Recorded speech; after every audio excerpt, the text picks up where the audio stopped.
Hello guys, this is What About Nintendo, and today I'm here to talk about Metroid Prime getting its development restarted from scratch and moving over to Retro Studios. And we'll be talking obviously about my thoughts, but to not just make this another one of those videos you've already seen before about people crying about it coming out later.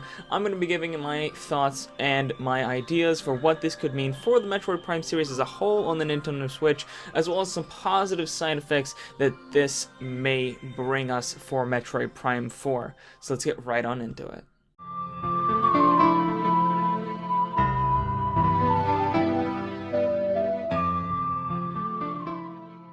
So if you don't know, guys, and I have no idea how you wouldn't know, I don't even know why you'd be watching this video if you didn't know, but Metroid Prime 4 has gotten its development completely restarted. Nintendo just wasn't happy with what they were seeing with the current progress of Metroid Prime 4, and they decided that, you know what, to scrap the entire thing and restart. Obviously, this is bummer news, as I was really thinking the game had a good chance of coming out this holiday and being the big game for 2019. And now it looks like we won't be seeing Metroid Prime 4 for a long time. People were at least hoping that we get some kind of reveal pretty soon for the gameplay of that game, but no, we probably won't even be seeing that for another 1 to 2 years.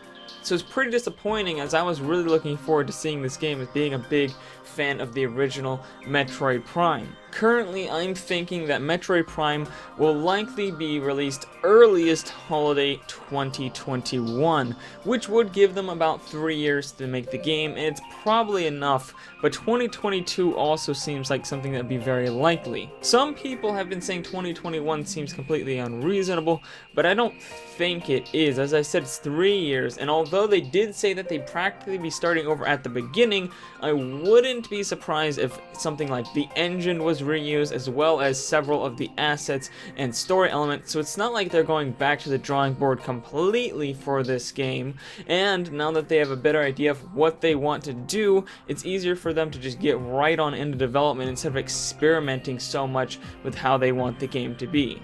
I think 3 years should be fine enough to make this game, so holiday 2021 is kind of what I'm thinking, but 2022 is also very possible. So guys, of course this is a bummer, as we're probably not going to see the game for another at least 3 years, which is very disappointing. As I said, a lot of people thought it was 2019, but this does have some positive side effects for not only Metroid Prime 4, but other games in the Metroid series coming to the Nintendo Switch. Obviously, it's going to be a better game in the end, which is good. Miyamoto's always been saying, you know, a rushed game is bad forever, but a delayed game is, you know, eventually good, or something like that. So obviously there's that to look forward to. You're not going to get a bad game with Metroid Prime 4. You're not going to be disappointed by it. They're really making sure that this is going to be a good game. And obviously getting Retro Studios back on the project is good. It was really weird hearing that Retro Studios wasn't going to be the developer for this game back in 2017. So to see them back on the project just makes sense. I don't know why they weren't on the project to begin with, but switching back over to them is good. But obviously that stuff is really, well, obvious. But I think there are some other implications that some people may be overlooking. And I think that this implies that Nintendo really cares about the Metroid series. And I think that they really want to make it one of their bigger franchises. And I've thought this for a while. You know, they added Ridley and Dark Samus to Smash. They seem to be really hyping up Metroid Prime 4 a lot.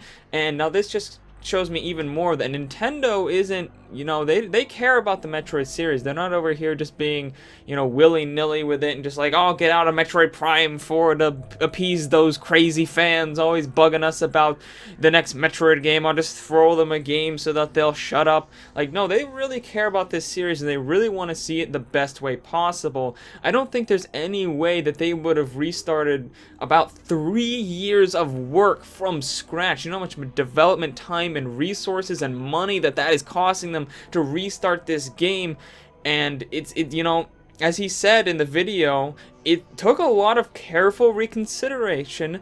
They're not, you know, just going blindly and just rushing out a game for their fans. They're really making sure that they make a quality game, and I think that shows that Nintendo is really ready to try to make a game that can make, a Metroid game that can really just explode in popularity and just be a better Metroid game than anything we've ever seen, and really just push Metroid as one of their bigger franchises, kind of like what happened with Fire Emblem Awakening, pushing Fire Emblem as one of their bigger franchises and just making those games better and better. Just, well, I guess that depends on what kind of Fire Emblem fan you are, but I think Nintendo really cares about this franchise, and I think this shows that, they're willing to throw away so much money and development time and resources used over about 3 years that they've been working on this game, and, start all over just to make sure that this game is good. There are also some other good positive implications that this could mean. This could potentially be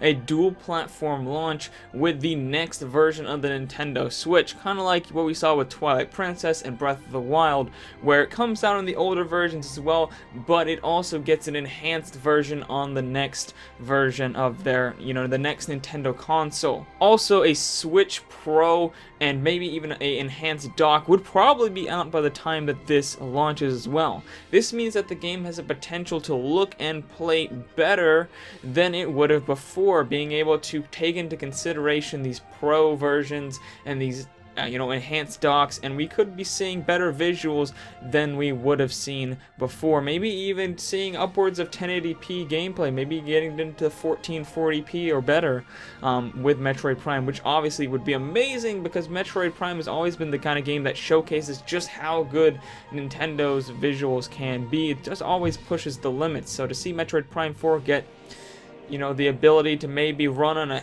Pro version and enhanced dock and just really push the graphics farther than the, current version of the Switch can. This later development also means that there's a lot of tools and resources and just knowledge about how the Switch works and just the best ways to get the most out of the system and just to speed up development time, make the games look and run better, just smarter ways to develop for the Switch, because early in a platform's life there's always things you don't quite know about the system. Even Nintendo themselves don't quite know how to get the most out of that hardware, and so being in the later development cycle means that they can really push the Switch farther than they could have before, knowing exactly how it works and more development tricks to make the game just look and run better than it could have back at launch. This also has implications on different Metroid games that we could see be coming to the Switch in between now and the time Metroid Prime 4 comes out. Obviously, I think they're going to release some sort of Metroid game in between now and when Metroid Prime 4 comes out. They're going to want to have something to satiate fans until the mainline game comes out. I think Metroid Prime Trilogy HD is definitely happening. Obviously, I don't have any sources on this, but this is just how I feel. I think it just makes so much sense to get out Metroid Prime Trilogy now that they have a big window between now and when the game's actually going to come out. Also, I could definitely see another 2D game come to the Switch. Another 2D Metroid would definitely make a lot of sense. Whether that be a remake of one of the older 2D games, or maybe even a port of the Metroid 2 remake, Metroid Samus Returns on the 3DS. So yeah guys, although it is very, very disappointing to see Metroid Prime getting a delay, getting a whole reboot, there are good implications. I think this means Nintendo really cares about the Metroid series. We could see Metroid Prime 4 being pushed even farther than it would have if it had not been rebooted. And I think we could see some more Metroid games coming onto the Switch in between now and Metroid Prime 4 that perhaps wouldn't have been made if they didn't need something to satiate fans in between releases.